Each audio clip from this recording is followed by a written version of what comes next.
था कि probability sampling वो सैंपलिंग होती है जिसमें हम लोग कहते हैं कि हमारे पास जो है हर इवेंट के अक्कर होने के जो चांसेस होते हैं वो सेम होते हैं, ठीक है। जैसे कि हम लोग डाइस रोल करते हैं या डाइस थ्रो करते हैं तो हमारे पास 6 के आने के चांसेस 1/6 होते हैं एंड देन 2 के आने के चांसेस 1/6 होते हैं, जहां पर हर चीज के आने के जो चांसेस होते हैं वो सेम होते हैं। उसको हम कहते हैं कि वो हमारे पास प्रोबेबिलिटी सैंपलिंग है। प्रोबेबिलिटी सैंपलिंग के आगे आपने फर्दर टाइप्स पढ़ी थी, stratified random sampling and then cluster sampling. फिर उसके बाद आप लोगों ने पढ़ा non probability sampling. Non probability sampling में हम लोगों ने पढ़ा था कि वो सैंपलिंग जहां पर किसी भी इवेंट के अक्कर होने के जो चांसेस होते हैं वो सेम नहीं होते। Probability sampling and non probability sampling they are क्या कहते हैं अपोजिट टू ईच अदर, ठीक है। ये दोनों एक दूसरे के ऑपोजिट होते हैं। वो कहते हैं अगर ऐसा है तो वो नॉन प्रोबेबिलिटी सैंपलिंग कहेंगे, ठीक ऐसा नहीं है। नॉन प्रोबेबिलिटी सैंपलिंग अगर हम इसके नाम पे गौर करें तो वो हमें क्या कह रही है कि जहां पर प्रोबेबिलिटी अकर ना कर रही हो, मतलब जहां पर किसी भी चीज इवेंट के अकर होने के चांसेस होते हैं वो सेम नहीं होते, उसको हम कहते हैं कि वो हमारे पास नॉन प्रोबेबिलिटी सैंपलिंग है। नॉन प्रोबेबिलिटी सैंपलिंग के अंदर हमारे पास फर्दर उसकी टाइप्स में आ जाता है judgemental sampling, convenience sampling, snowball sampling and then quota sampling. Non probability sampling के आगे हमने फर्दर टाइप्स पढ़ी थी। नंबर 1 इज कन्वीनियंस सैंपलिंग, जो हमारे पास कन्वीनियंटली अवेलेबल होगा उसको हम कन्वीनियंस सैंपलिंग बोलेंगे। हमने उसकी एग्जांपल ली थी जैसे कि आजकल की जनरेशन है जो भी चीज कन्वीनियंटली अवेलेबल है, जो चीज सामने पड़ी है स्पून फीडिंग है, हम लोग ये कहते हैं कि हमें जो चीज बस आसानी से मिल जाए, लेटे लेटे हमारे सारे काम हो जाए, जो कन्वीनियंटली अवेलेबल हो, ठीक है, उनको हम वो हमारे पास कन्वीनियंट सैंपलिंग होगी। एग्जांपल अगर आपके नोट्स में आपने पढ़ा होगा तो उसमें ठीक है, हम अगर जैसे डिपार्टमेंटल स्टोर में जाते हैं हम ये कहते हैं कि फर्स्ट 100 कस्टमर्स आएंगे, हमने उनसे उनकी डिटेल्स लेनी है, ठीक है। तो वो फर्स्ट 100 कस्टमर्स कोई भी हो सकते हैं, हम उनके बारे में हमें सर्च करने की जरा से भी जरूरत नहीं पड़ेगी। वो कोई भी रैंडम पर्सन, कोई भी पर्सन हो सकता है, बस हमें चाहिए कि वो फर्स्ट 100 पर्सन हो, ठीक है। तो वो कन्वीनियंटली हमें अवेलेबल होगा तो वो हमारे पास कन्वीनियंट सैंपलिंग की एग्जांपल बन जाएगी। कन्वीनियंट सैंपलिंग के बाद हमने पढ़ा था स्नोबॉल सैंपलिंग। स्नोबॉल सैंपलिंग में हमने कहा था कि ये वो सैंपलिंग होती है जहां पर एक सैंपल दूसरे सैंपल की तरफ रेफर कर रहा होता है, जैसे कि हम लोग एक सैंपल को अगर पिक कर लेते हैं तो वो सैंपल जो है वो दूसरे सैंपल की तरफ रेफर करेगा, उसको हम कहेंगे कि वो हमारे पास जो है वो क्या है, वो कन्वीनियंट सैंपलिंग है। सॉरी वो है स्नोबॉल सैंपलिंग, ठीक है। अब स्नोबॉल सैंपलिंग के अंदर फर्दर हमारे पास आ जाता है स्नोबॉल सैंपलिंग की हमने एग्जांपल्स पढ़ी थी, वो था ड्रग एडिक्टर्स। ड्रग एडिक्टर्स क्या करते हैं कि वो एक ग्रुप के फॉर्म में, अगर आपने देखा होगा, वो ग्रुप के फॉर्म में ड्रग्स लेते हैं और वो कभी भी नहीं बताते हैं कि हम ड्रग्स एडिक्टर्स हैं, ठीक है।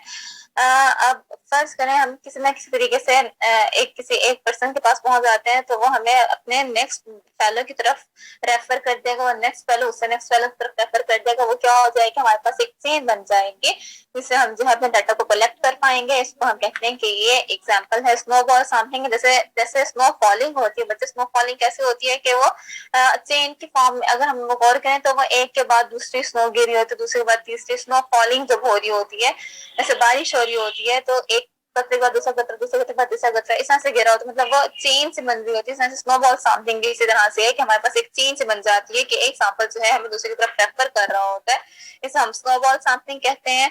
स्नोबॉल सैंपलिंग के बाद हम लोगों ने पढ़ा था स्नोबॉल सैंपलिंग के बाद हम लोगों ने क्या पढ़ा था, quota sampling. Quota sampling, quota quota sampling, अच्छा जी। कोटा सैंपलिंग में हम लोग कहते हैं कि ये वो सैंपलिंग होती है जहां पर किसी भी चीज के सीट्स जो है वो डेफिनेट होती हैं या सीट्स जो है वो रिजर्व होती हैं। जैसा कि हमारे एडमिशन ओपन होते हैं यूनिवर्सिटी के अंदर तो वहां पर हम लोग क्या कहते हैं कि गिलगित बल्तिस्तान का ये कोटा है, या गिलगित बल्तिस्तान का 20% कोटा है। अब 20% स्टूडेंट्स अगर अप्लाई करेंगे, बेशक उनके मार्क्स इतने हैं या बेशक उनके मार्क्स इतने नहीं है, उनका जो है एडमिशन होता है तो मतलब उनके लिए सीट्स जो है वो बचा के रखी हुई होती हैं, उसको हम कहते हैं कि हमारे पास कोटा सिस्टम के अंदर आ जाता है, ठीक है। ये हम लोगों ने बस कल पढ़ा था। अब इसमें क्या मुश्किल काम है मैम? प्रोबेबिलिटी की टाइप्स, प्रोबेबिलिटी के टाइप्स रहेंगे stratified random sampling and then cluster sampling. जी मुनीबा, बच्चे आप बताएं क्या प्रॉब्लम है? मैम ये जो रैंडम सैम्पलिंग और प्रोबेबिलिटी सैम्पलिंग है ये एक ही मतलब है ना, दोनों चीजें? जी बच्चे दोनों चीजें एक ही है, प्रोबेबिलिटी सैंपलिंग की टाइप्स क्यों डिफरेंट है? बच्चे वो गलती से लिखा गया होगा, माफी चाहती हूँ मैं। नो मैम सॉरी, लेकिन वैसे ये पूछी थी कि टाइप्स दोनों की सेम होंगी ना फिर? सेम है, सेम है, सेम है बच्चा, सेम है। Okay ma'am. ओके। अच्छा, प्रोबेबिलिटी सैंपलिंग अगर फर्स्ट टाइम आ जाती है, stratified random sampling, stratified random sampling and cluster sampling. Stratified random sampling के अंदर हम कहते हैं कि यहाँ पर हम लोग डिफरेंट ग्रुप्स बनाते हैं, हर ग्रुप को हम स्ट्राटा या फिर स्ट्राटम कहते हैं। उसके अंदर हम लोग कहते हैं कि एक स्ट्राटा दूसरे स्ट्राटा से हेट्रोजीनियस, हेट्रोजेनिटी होना चाहिए, मतलब एक स्ट्राटा दूसरे स्ट्राटा से डिफरेंट होना चाहिए, जबकि ओरिजिनल स्ट्राटम या ओरिजिनल स्ट्राटा जो है सेम वैल्यूज अकर होनी चाहिए। मतलब ओरिजिनल ग्रुप्स हमारे पास होमोजेनिटी अकर होना चाहिए एंड बिटवीन द ग्रुप्स हमारे पास हेट्रोजेनिटी अकर होनी चाहिए। विद इन द ग्रुप्स हमारे पास होमोजेनिटी कैसे अकर होगी कि हम वहां पर ये कहेंगे कि हमारे पास सेम वैल्यूज होंगे। उसकी एग्जांपल हम लोगों ने ली थी कि जैसे हमारे पास मैथ्स डिपार्टमेंट है एंड इंग्लिश डिपार्टमेंट है, ये दो डिपार्टमेंट्स होंगे।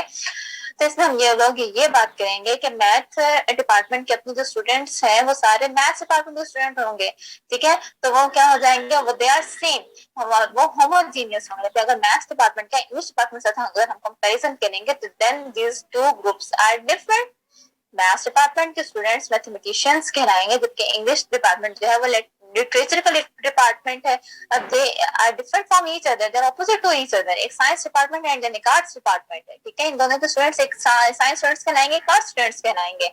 This two students are different from each other, तो वो क्या हो जाएगा, वो हेटेरोजेनिटी अकर कर जाएंगे इन दोनों के दरमियान। तो हमसे कहते हैं कि ये हमारे पास स्ट्रेटिफाइड रैंडम सैंपलिंग है। देन उसके बाद आ जाता है हमारे पास cluster sampling. Cluster sampling is totally opposite of the stratified random sampling. अगर स्ट्रेटिफाइड रैंडम सैंपलिंग कहती है कि within the groups homogeneity होना चाहिए, तो क्लस्टर सैंपलिंग कहती है कि within the groups heterogeneity होनी चाहिए एंड बिटवीन द ग्रुप्स वो होमोजेनिटी होनी चाहिए। देन इसके एग्जांपल हमारे पास है, जैसे कि हम लोगों ने मैथ्स और वही ले रहे थे, इंग्लिश ले रहे थे, तो विद इन द ग्रुप्स हमारे पास क्या बोल रहा है ये कि within the groups heterogeneity होनी चाहिए। अगर हेटेरोजेनिटी होगी तो मतलब वो क्या हो जाएगा कि डिफरेंट होनी चाहिए वैल्यूज। तो हम यहाँ पर और क्या कर लेंगे कि हम यहाँ पे ये एग्जांपल ले लेंगे कि अगर हम मैथ्स डिपार्टमेंट ले रहे हैं तो बीएस सेकंड सेमेस्टर के स्टूडेंट्स जो है वो कोर्स नहीं पढ़ रहे जो कि बीएस फोर्थ के पढ़ रहे हैं, और बीएस फोर्थ वाले वो कोर्स नहीं पढ़ रहे जो कि बीएस एट्थ वाले पढ़ रहे हैं। They are different from each others, ठीक है। लेकिन अगर हम ओवरऑल देखें कि ओवरऑल बेशक आप मैथ्स डिपार्टमेंट के स्टूडेंट हैं, बेशक आप इंग्लिश डिपार्टमेंट के हैं, बेशक आप उर्दू के हैं, बेशक सोशियोलॉजी के हैं, यहाँ पर क्या है कि आप लोग स्टूडेंट सर्वोदय यूनिवर्सिटी के कहलाओगे, तो वो ओवरऑल जो है आप सर्वोदय यूनिवर्सिटी के स्टूडेंट कहलाओगे। तो फिर हम लोग कहेंगे कि यहाँ पर जो है बिटवीन द ग्रुप जो है वो होमोजेनिटी अकर कर रही है। अब बताएं, अब कोई इशू, कोई प्रॉब्लम, कोई मसला?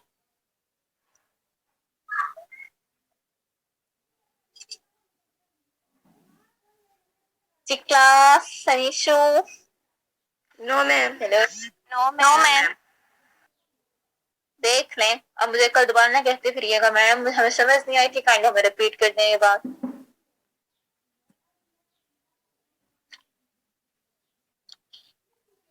मैम क्लस्टर सैम्पलिंग कोई और example they they please. Cluster sampling कोई और एग्जांपल दे दो प्लीज।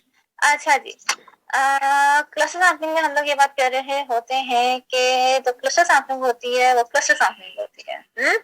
अच्छा जी, क्लस्टर सैम्पलिंग के हम एग्जांपल ये ले सकते हैं, जैसे कि अगर हम प्रोविंसेस को अगर हम ले लें, पंजाब प्रोविंस को ले लें एंड देन हम केपीके को ले लें, ठीक है। अब पंजाब प्रोविंस के अंदर जो है डिफरेंट सिटीज अकर कर रही हैं, ठीक है।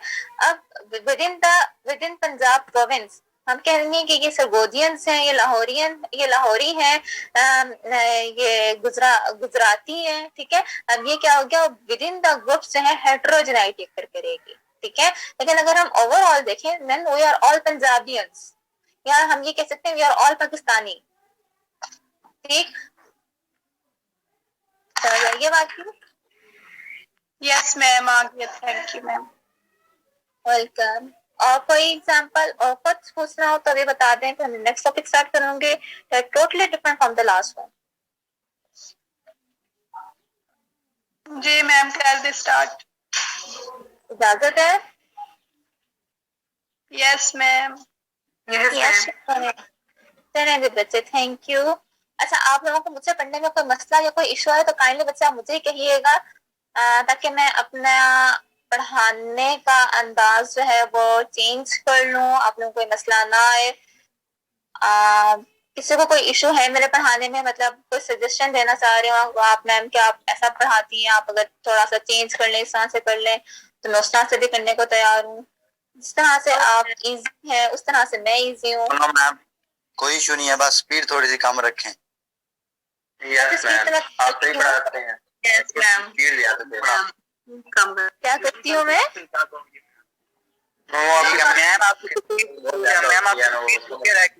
बोलिए, मतलब कभी कभी आप जल्दी बताना शुरू कर देती हैं तो वो ना कुछ स्किप हो जाती जी मावरा ने क्या बोला है? मैम हम बहुत ज्यादा पढ़ लेते हैं क्लास में। नो मैम, इतना तो नहीं। बच्चे मैं बहुत आहिस्ता पढ़ा रही हूँ, आप लोगों को बहुत कम पढ़ा रही हूँ। हाँ, जब मैं रिपीट कर रही होती हूँ अपना लेक्चर, जैसे कि मैं अभी लेक्चर रिपीट कर रही थी तो वाकई मेरी स्पीड बहुत ज्यादा थी।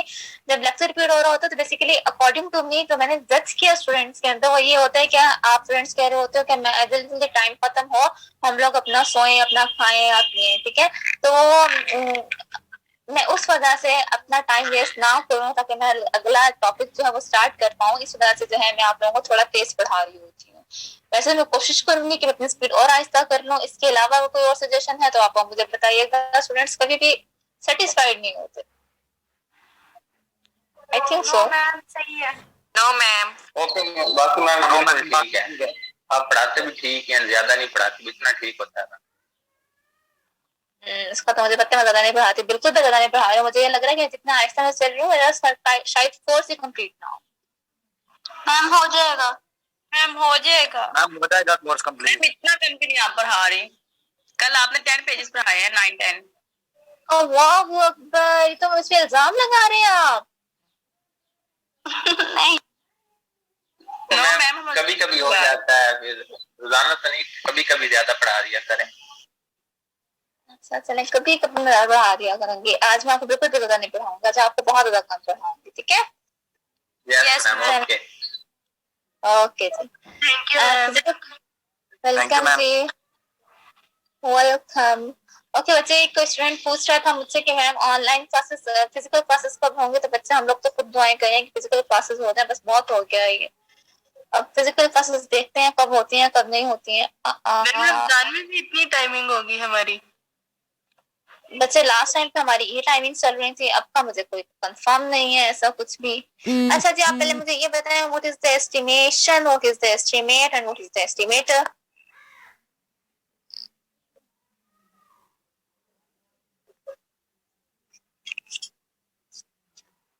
जी बच्चे, मैंने लास्ट टाइम आप लोगों से कल की बात है, मैंने कल आप लोगों से कहा था कि आप लोगों ने सर्च करके लाना है कि what is estimation, what is estimate and what is estimator. किसी ने सर्च करने की कोशिश मैंने सर्च किया। आपने सर्च किया? चलें मुझे बताएं फिर आपने क्या सर्च किया। मैम मैंने एस्टिमेशन की डेफिनेशन भी सर्च की। अच्छा, चलिए फिर मुझे बताएं तो उससे क्या सर्च हुआ, उसके अंदर क्या आपको मिला उसमें से? मैम एस्टिमेट की डेफिनेशन मिली है, and estimate is based on intentional thoughts process supported by data. ये मतलब हमारे जो थॉट्स के मुताबिक हमारे जो एस्टिमेट होता है कि हमारे थॉट्स के मुताबिक जो हमारी कैलकुलेशंस होती है वो एस्टिमेट होता है। ठीक हो गया। और क्या सर्च किया आपने? और उसके बाद एस्टिमेशन की definition, the process of making estimate is called estimation. The amount, extent, position, size and value reached in an estimate is called estimation. अच्छा जी, और कुछ? मोहम्मद शेख चले, आपका हो गया? शेख बताएं आप। मैम मैंने भी सर्च किया था अब फिर। अच्छा, क्या सर्च किया था? ये इनमें डिफरेंस क्या है, ये चीज़ें क्या हैं मैम? जो होता है ना, मतलब कोई पॉपुलेशन है या कोई भी चीज़ है उसका एस्टिमेट करना, यानी एक प्रोसेस होता है, जो प्रोसेस होता है उसे एस्टिमेशन कहते हैं। फिर उसको फाइंड करने का उसका जो तरीक़ाकार होता है, फार्मूला होता है, वो कोई एस्टिमेटर होता है। एट द एंड जो रिज़ल्ट आता है ना, वो एस्टिमेट होता है। और ये आपने पूछा रेगुलर से सब कुछ? नो मैम, मैंने सर्च आउट किया है। मैं मानती हूँ इस बात को। मैम मैंने वीडियो देखी है ना, आप माने ना माने। मेरे वर्ड आप बोल रहे हो, सेम वही वर्ड्स है मैंने सुबह को अभी इस रेगुलर की क्लास में बताया। अभी मैं जुमा पढ़ के आ रहा हूँ, फिर मैं कैसे अभी पूछ सकता हूँ? मुझे क्या पता, जुमा पढ़ने से पहले आपने किया होगा। नहीं मैम, मैं अभी वीडियो देखी है, उसकी मैं एग्जांपल भी दे सकता हूँ जो मुझे माइंड में है। फिर तो मैं बहुत जबरदस्त, मतलब मेरे ही वर्ड्स हैं ये सारे। ओके जी, वीडियो भी बताएं, एग्जांपल भी बताएं आप अपने। एग्जाम्पल इस तरह है ना, अगर कोई मतलब बंदा है ना, अगर वो ये शूज़ लेके आता है, 100 बॉक्स हैं उसके, तो एक बॉक्स का कहता है कि अच्छा जी। इसकी इतनी अमाउंट है, आपने इनकी अमाउंट का एस्टिमेट लगाएं। वो क्या करता है कि उसका एक फार्मूला है, मतलब एक अनवांटेड जो मतलब इसके होंगे पैरामीटर होंगे, हमें इसकी एवरेज नहीं पता कि इसकी एवरेज कितनी होगी, तो उसके मुताबिक एक फार्मूला, जैसे कि हमें एवरेज का फार्मूला मुझे मतलब पता है कि summation x i divide by n है, उस फार्मूले के थ्रू हम मतलब होल पॉपुलेशन का जो रिज़ल्ट निकालेंगे वो एट द एंड जो होगा एस्टिमेट हमारा होगा जी। अब जो प्रोसेस है पूरा ये एस्टिमेशन होगा, और जो फार्मूला एवरेज निकालने का वो एस्टिमेटर होगा, जो रिज़ल्ट आएगा वो एस्टिमेट होगा। ठीक, चलें जी। अब ये तो हो गया, तो एस्टिमेट, एस्टिमेशन, एस्टिमेटर आप लोगों को क्लियर हो गया। मैं आगे नेक्स्ट टॉपिक स्टार्ट करवा दूं कि मैं पहले से रिपीट करवाऊं? मैम आप काइंडली रिपीट कर दें एक दफा। यस मैम, बता दें एक दफा खुद भी। मैंने भी वही बात बतानी है जो आपके सीआर ने बताई है, सेम मेरे भी वही वर्ड्स हैं जो आपके सीआर के वर्ड्स थे। अच्छा जी बच्चे, एस्टिमेशन हम कहते हैं द होल प्रोसीजर, वो प्रोसीजर जिसके थ्रू हम एक वैल्यू फाइंड आउट करते हैं, वो कैलकुलेशंस, वो प्रोसीजर, उसको हम कहते हैं कि वो हमारे पास एस्टिमेशन है। फिर उसके बाद जैसे कि यहाँ पे लिखा हुआ है, the procedure used to find out the unknown parameter is known as estimation. एक पैरामीटर को फाइंड आउट करने के लिए जो हम प्रोसीजर यूज करते हैं उसको हम कहते हैं कि वो एस्टिमेशन है। देन एस्टिमेटर हम कहते हैं, एस्टिमेट हम कहते हैं वो एक न्यूमेरिकल वैल्यू जो कि हमें रिजल्ट प्रोवाइड करती है, उसको हम एस्टिमेट वैल्यू कहते हैं या फिर एस्टिमेटेड वैल्यू कहते हैं। एंड देन एस्टिमेटर वो फार्मूला होता है जिसके जो कि एस्टिमेशन प्रोसेस के अंदर यूज होता है, उसको हम कहते हैं कि वो हमारे पास एस्टिमेटर है। तो कहानी अगर हम देखें तो कहानी स्टार्ट होती है हमारी एस्टिमेटर से। एस्टिमेटर होगा तो फिर हम लोग एस्टिमेशन प्रोसेस करेंगे, एस्टिमेशन प्रोसेस करेंगे तो हमारे पास एस्टिमेटेड वैल्यू आएगी। ठीक है, जैसा कि हम लोगों ने अभी सैंपलिंग का क्वेश्चन किया था, सैंपलिंग के क्वेश्चन में हम लोगों ने कहा था कि हम लोगों ने मीन फाइंड आउट करना है। ठीक है, अब मीन का फार्मूला, अगर हम मीन का फार्मूला ना लगाते, हमारे पास सिर्फ डेटा गिवन था, हम लोग वहां से कैसे अपना एक वैल्यू फाइंड आउट कर सकते थे? ठीक है, अब उसके लिए सबसे पहले हमने क्या किया, हम लोगों ने मीन का फार्मूला देखा। What's the formula of mean for sample? वो फार्मूला हमारे पास क्या था, sum of x bar into f of x bar. तो उसके लिए हम लोगों ने, अब ये क्या हो गया, ये हमारे पास एस्टिमेटर हो गया। Sum of x bar into f of x bar, ये हमारे पास एस्टिमेटर हो गया। उसके लिए हमने प्रोसेस स्टार्ट किया। उसके लिए हमने क्या किया, उसके लिए हम लोगों ने एक्स बार फाइंड आउट किया, तो उसके लिए हम लोगों ने फ्रीक्वेंसी फाइंड आउट की, फिर हमने रिलेटिव फ्रीक्वेंसी फाइंड आउट की, फिर हमने उसका समेशन फाइंड आउट किया। अब ये जो सारा काम हम कर रहे थे, x bar f, f of x bar, ये सारा क्या हो गया, ये सारा प्रोसीजर जो है वो हमारे पास एस्टिमेशन प्रोसेस हो गया। फिर उसके बाद हम लोगों ने सम अप करके जो हमारे पास एक आंसर आया था, एक वैल्यू आई थी हमारे मीन की 5। अब वो 5 वैल्यू क्या हो गया, वो हमारे पास एस्टिमेटेड वैल्यू हो गया और ये एस्टिमेट हो गया। ठीक है, समझ आई है बात की? Yes ma'am. Yes ma'am, confirmly आ गई है? Yes ma'am. Yes ma'am. चलेंगे, अच्छा हो गया। अच्छा जी, फिर उसके बाद हमारे पास होता है point estimate. There are two types of estimates. Estimate की 2 टाइप्स होती हैं, मतलब एक स्पेसिफिक वैल्यू जो हमारे पास आती है उससे आगे फर्दर 2 टाइप्स होती है। नंबर 1 इज पॉइंट एस्टिमेट और नंबर 2 इज इंटरवल एस्टिमेट। अब पॉइंट एस्टिमेट क्या होता है? पॉइंट एस्टिमेट हम कहते हैं कि वो एस्टिमेट होता है जिसके अंदर हम लोग एक स्पेसिफिक वैल्यू फाइंड आउट करते हैं, उसके हम पॉइंट एस्टिमेट कहते हैं। जैसे कि 5 हमारे पास एक वैल्यू आई थी तो वो हमारे पास क्या था, वो पॉइंट एस्टिमेट था। जबकि अगर हमारे पास इंटरवल के अंदर, रेंज के अंदर वैल्यूज आ जाए तो वो हमारे पास क्या होता है, वो हमारे पास इंटरवल एस्टिमेट होता है। जब भी हमारे पास किसी रेंज के अंदर वैल्यू आएंगे तो वो हमारे पास इंटरवल एस्टिमेट हो जाएगा। अब वो रेंज के अंदर वैल्यूज किस तरह से आ सकते हैं कि हम वहां पर कह सकते हैं कि हमारे पास जो है आंसर फर्स्ट करें हमारे पास आ रहा है, या फिर हमारी रेंज बन रही है 5 that is smaller than or equal to x that is smaller than or equal to 10। अब मतलब यहाँ पर क्या हो गया कि 5 से लेकर 10 तक की जो है वो हमारी रेंज है। ठीक है, 5 to 10 तक की हमारी रेंज है, तो मतलब 5 से 10 तक की हमारी जो है वो वैल्यूज हैं इस इंटरवल के अंदर अक्कर करेंगे। इसका हम क्या कह देंगे कि ये हमारे पास जो है ये इंटरवल एस्टिमेट है। Got it? जी मैम। अच्छा जी, फिर अब उसके बाद हमारे पास है ये समझ आ गई है बच्चों आपको? Yes ma'am. Yes ma'am. Okay, चले,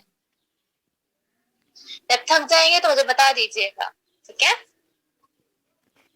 अच्छा जी, उसके बाद हमारे पास है ये इन्फ्लुएंस, या फिर हम इसे कहते हैं,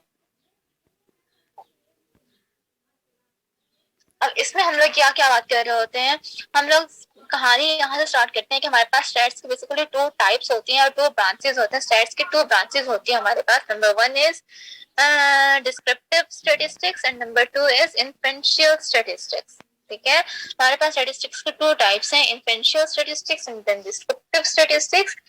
इन डिस्क्रिप्टिव स्टैटिस्टिक्स में हम कहते हैं कि वो स्टैटिस्टिक्स जहाँ पर अपने डाटा को टेबुलर फॉर्म के अंदर या फिर क्या कहते हैं उसे ग्राफिकल फॉर्म के अंदर रिप्रेजेंट करते हैं, उसको हम कहते हैं कि वो हमारे पास डिस्क्रिप्टिव स्टैटिस्टिक्स है। जबकि इन्फेरेंशियल स्टैटिस्टिक्स हम कहते हैं कि वो स्टैटिस्टिक्स जो कि जहाँ पर हम अपने डाटा को एक फुल फ्लैश तरीके के अंदर लेके चलते हैं, मतलब पॉपुलेशन से सैंपल एक्सट्रैक्ट करते हैं, फिर सैंपल को आगे फर्दर उस पर हाइपोथेसिस अप्लाई करते हैं, फिर उसकी एस्टिमेशन लेते हैं, फिर उसके बाद हम लोग अपने रिजल्ट्स डिक्लेयर करते हैं कि वो रिजल्ट्स ठीक है, फिर वो रिजल्ट्स ठीक नहीं है, या फिर वो रिजल्ट्स हमारे पॉपुलेशन में से आए हुए हैं, फिर हमारे रिजल्ट्स हमारे पॉपुलेशन में से नहीं आए हुए। वो सारे प्रोसीजर्स को क्या कहते हैं कि ये हमारे पास यूज होते हैं इन्फेरेंशियल स्टैटिस्टिक्स के अंदर, ठीक है? अब इसके इंट्रोडक्शन के अंदर अगर आप देखें तो यहाँ पे लिखा हुआ है while discovering the new knowledge in the real world, we usually observe a few of the element under discussion, and on the basis of these, we make a statement about the totality of elements. यही बात हो रही है कि अगर हम कोई भी नॉलेज शेयर करते हैं, तो कोई भी नॉलेज किसी भी चीज को हम स्टडी कर रहे होते हैं, तो वहां पर हम लोग टोटलिटी ऑफ द एलिमेंट्स को हम स्टडी कर रहे होते हैं। अब हम यहाँ पर आगे ये बात की इन प्रैक्टिस हमारा ये हम in practice we aim at drawing valid conclusion और arriving at right decision about the totality of element. It is generally impossible to examine the entire population, but one can take a small part of the population called sample, and on the basis of this limited information make inferences regarding the entire population. This process is known as statistical inference. बात वही है कि हम लोग totality of the elements को discuss कर रहे होते हैं और हम लोग ये कहते हैं कि हम लोगों ने अपने जो डिसीजंस लेने हैं, जो हम लोगों ने अपने रिजल्ट्स डिक्लेयर करने हैं, वो अप्रोक्सीमेटली एक्यूरेट होने चाहिए। अब ये एक इम्पॉसिबल सी बात है हम अपनी एंटायर पॉपुलेशन को स्टडी कर सकें, तो हम वहां से क्या करते हैं कि हम एक छोटा सा पार्ट लेते हैं जिसको हम सैंपल कहते हैं, एंड फ्रॉम दिस पार्ट हमारे पास लिमिटेड इन्फॉर्मेशन आ जाती है, मतलब हमारे पास उस पार्ट की इन्फॉर्मेशन आ जाएगी, उस सैंपल की इन्फॉर्मेशन आ जाएगी, देन हम उस सैंपल को, उस पार्ट को हम डिस्कस करेंगे, उसको हम पढ़ेंगे, एंड देन जो है हम अपना जो है आगे further limited information influences regarding the entire population. मतलब वो जो छोटा सा पार्ट है, वो जो लिमिटेड इन्फॉर्मेशन है, वो बेसिकली हमें को रिप्रेजेंट कर रही होती है पूरी पॉपुलेशन को, एंड देन इस प्रोसेस को हम कहते हैं कि ये हमारे पास स्टैटिस्टिकल इन्फ्लुएंस है, ठीक है? इस प्रोसेस को हम लोग स्टैटिस्टिकल इन्फ्लुएंस बोलते हैं। Then traditionally we divide the problem of statistical inference into estimation and hypothesis testing। बात वही आ गई जो मैंने अभी की थी कि हम लोग जो है अपने प्रॉब्लम्स को स्टैटिस्टिकल इन्फ्लुएंस को बेसिकली 2 पार्ट्स के अंदर डिवाइड करते हैं, एक एस्टिमेशन प्रोसेस के अंदर एंड एक हाइपोथेसिस टेस्टिंग के अंदर।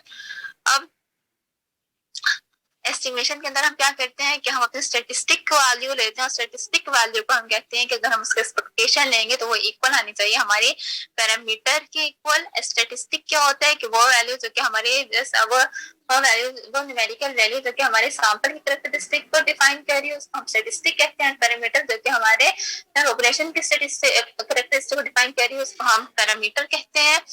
अब उन्होंने क्या कहा कि basically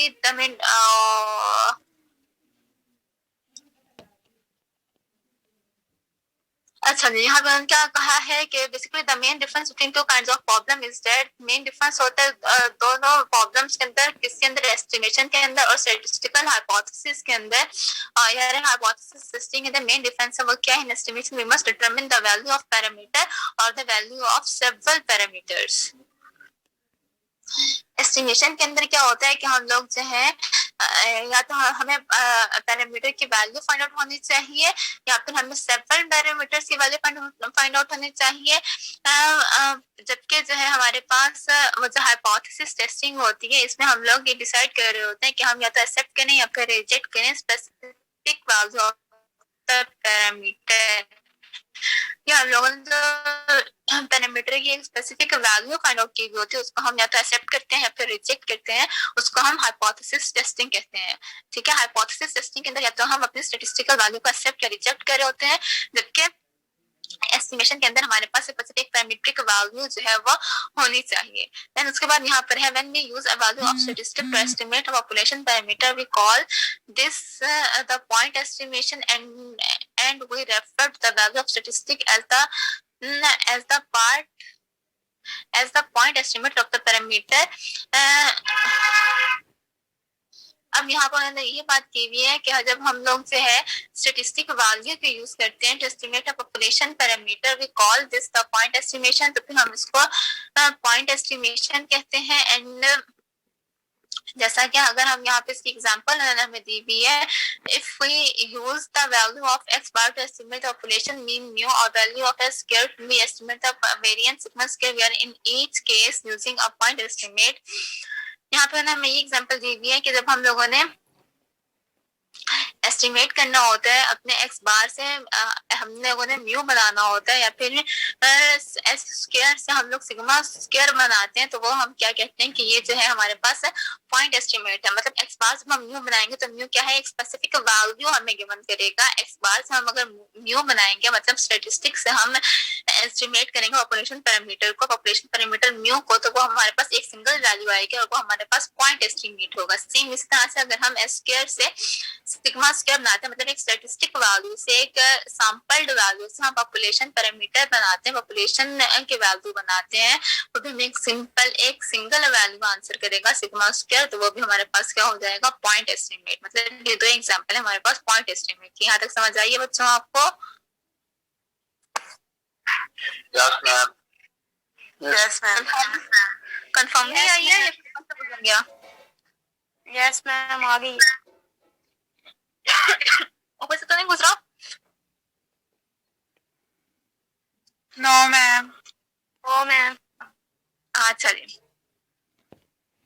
Then properties of point estimator, properties of good point estimator। अब प्रॉपर्टीज है हमारे पास गुड पॉइंट एस्टिमेटर की।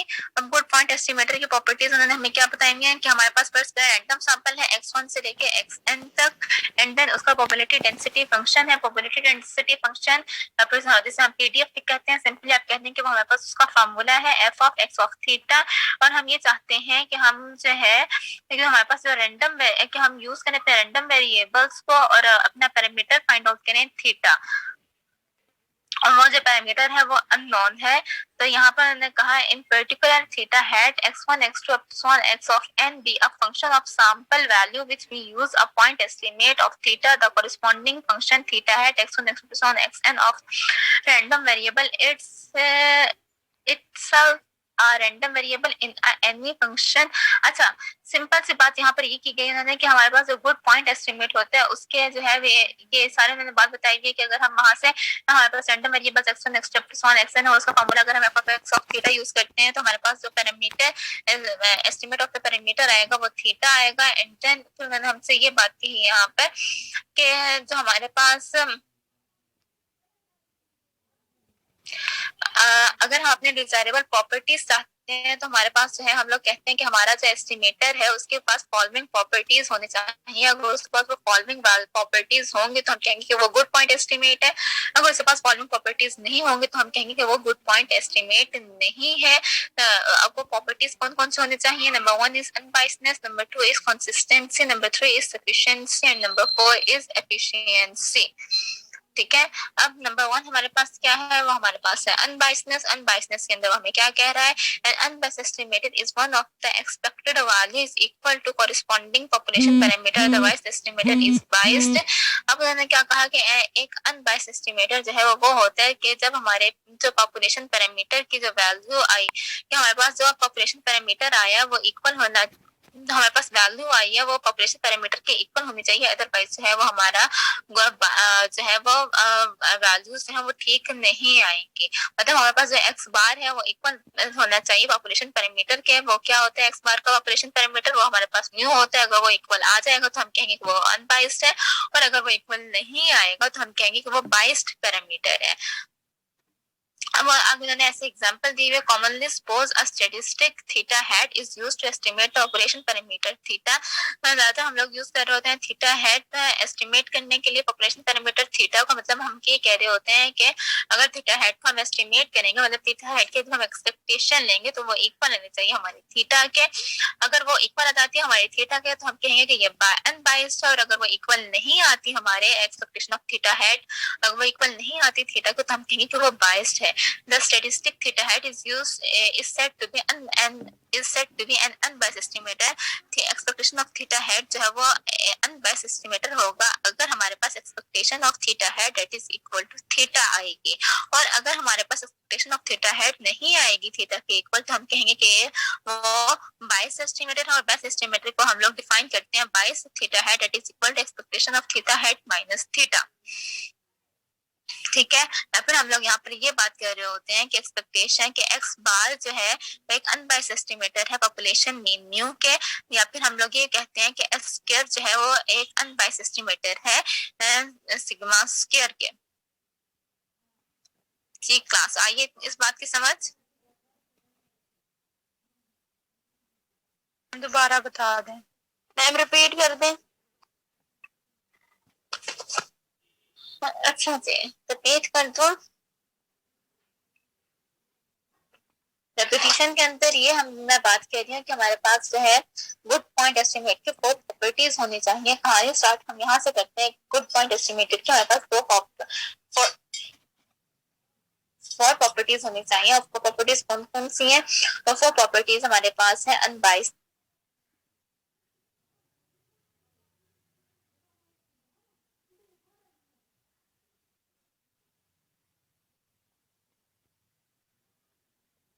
मैम आवाज नहीं आ रही।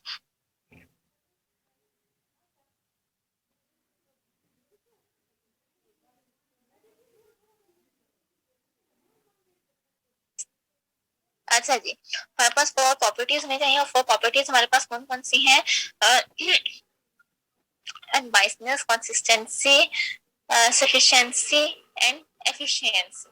ठीक है, अगर हमारे पास गुड पॉइंट एस्टिमेट, अगर हमारे पास किसी पॉइंट एस्टिमेट की 4 प्रॉपर्टीज होंगे, वो 4 प्रॉपर्टीज फुलफिल हो रही होंगी, तो हम कहेंगे कि हमारे पास जो एस्टिमेट है वो गुड पॉइंट एस्टिमेट है। ठीक है, उन प्रॉपर्टीज हमारे पास नंबर 1 पे आ जाता है अनबायस्डनेस। अनबायस्डनेस के अंदर हम लोग ये बात कर रहे होते हैं कि अगर हम कोई पैरामीट्रिक वैल्यू को, कि अगर हम कोई स्टैटिस्टिक वैल्यू की एक्सपेक्टेशन लें तो वो इक्वल आनी चाहिए उसके पॉपुलेशन पैरामीटर के।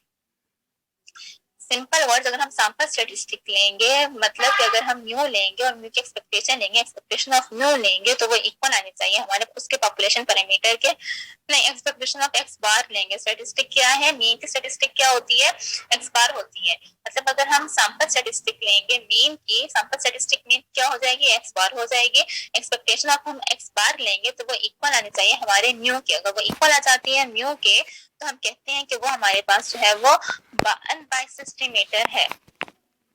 लेकिन अगर हमारे पास एक्सपेक्टेशन ऑफ एक्स बार जो है वो that is not equal to mu, अगर वो इक्वल नहीं आती म्यू के, तो वो ऐसा हो जाए कि एन ऑफ म्यू हो जाए, या म्यू ओवर एन हो जाए, या फिर वो हो जाए म्यू इंटू एन माइनस 1 हो जाए, या म्यू ओवर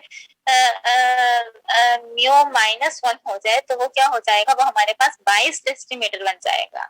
ठीक है, मतलब हमारी जो स्टैटिस्टिक वैल्यू है वो इक्वल आनी चाहिए हमारे पॉपुलेशन पैरामीटर के। स्टैटिस्टिक वैल्यू हमारे पॉपुलेशन पैरामीटर के इक्वल आ जाती है तो हम उसे कहते हैं कि वो हमारे पास अनबायस्ड एस्टिमेटर है। और अगर वो इक्वल नहीं आती है तो हम कहते हैं कि वो हमारे पास बायस्ड एस्टिमेटर है। अगर हमारे पास रिजल्ट्स जो है वो बायस्ड एस्टिमेटर के आते हैं तो उसको हमारे पास जो फार्मूला बनता है वो ये बनता है बायस ऑफ थीटा हैट या bias of x bar that is equal to expectation of theta hat या फिर expectation of x bar minus theta minus x bar minus mu, sorry.